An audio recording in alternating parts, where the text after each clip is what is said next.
to my blog once again. Thanks for joining me. In this session, I'll be sharing with you about the different types of hand movement while writing a script using the pointed pen. So, the very first movement I'm going to share is the finger movement.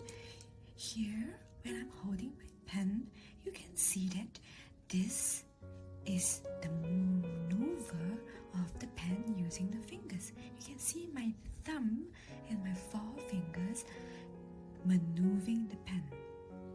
Right? It goes in and out, right? So that's finger movement. The next movement will be your wrist movement. So here you can see my wrist turning. So especially when I do ovals, I will definitely need to use my wrist.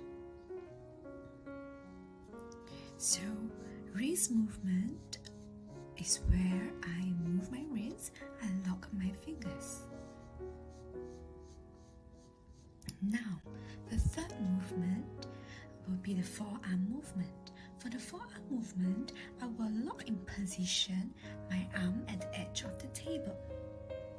Then I will move it and pivot it. So this is my pivoting point, right? So my range of movement would be bigger as compared to the fingers or even the wrist. Now, the last movement is called the whole arm movement. This is where my entire arm glides on the table. I do not lock my forearm at the edge of the table. It is freely gliding gently above the table. So my elbow glides together with the entire arm. So I can even draw an oval this big. So when do we use what movement?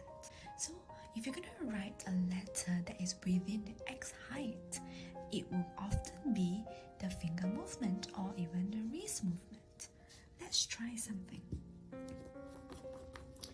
Let's write probably the letter A. So over here, I'm going to use my finger and wrist to draw my entry stroke. Finger and wrist again to draw my oval. Finger and wrist to draw my undercurve.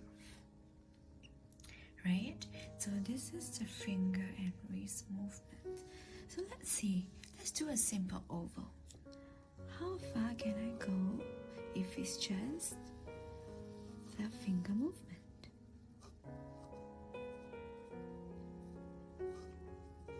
This is as far as I can go.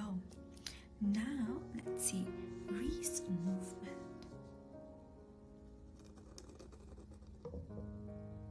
That's the furthest. So, what about forearm movement, where I lock and fix a pivoting point at the edge of the table? So this is how much I can move. Can you see? That's many rows down. Right? Let's try drawing an oval.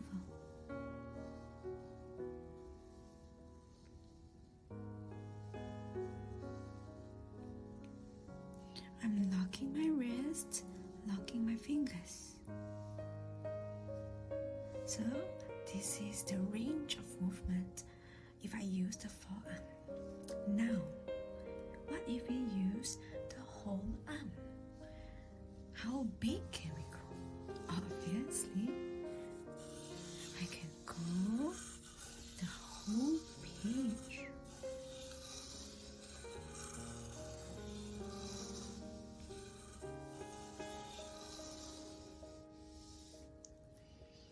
So that's whole arm movement by using use the entire arm, including my elbow, to glide on the surface of the table.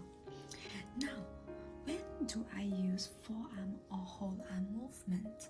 Sometimes for me, I would use it when I do my ascender and descender loops. So, let's see what happens if you use finger movement.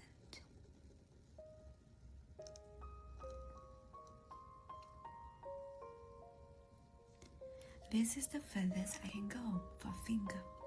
Let's see, what if I use the forearm movement?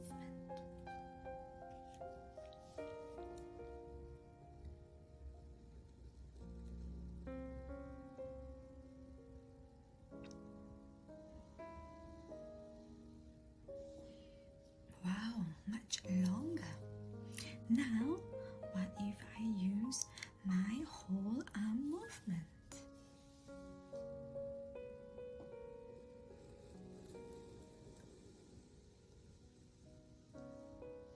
Well, I can continue going down. I can even go off the page. So can you see the difference of the range of movement for finger, forearm, whole arm? I hope this session has blessed you. So continue exploring and see which type of movement suits your needs